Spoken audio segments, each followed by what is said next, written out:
আসসালামু আলাইকুম রহমতুল্লাহ। বর্তমান সময়ে ইরান, ইসরায়েল সহ পার্শ্ববর্তী কয়েকটি দেশে অস্থিতিশীল পরিস্থিতি ও হামলার খবর পাওয়া যাচ্ছে। এর ফলে প্রবাসে অবস্থানরত আমাদের বাংলাদেশি ভাই বোন সহ বিভিন্ন দেশের নাগরিকদের মাঝে উদ্বেগ ও আতঙ্ক বিরাজ করছে। এমত অবস্থায় সকল প্রবাসী ভাই বোনদের প্রতি বিনীত অনুরোধ থাকবে, আতঙ্কিত না হয়ে ধৈর্য ধারণ করুন।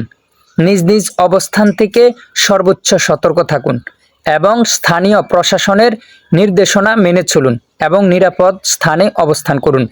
মনে রাখবেন, যে কোনো দুর্যোগে সচেতনতা ও ধৈর্যই আমাদের সবচেয়ে বড় শক্তি। মহান আল্লাহ তাআলার উপর পূর্ণ ভরসা রাখুন, তিনি নিশ্চয়ই উত্তম রক্ষাকারী।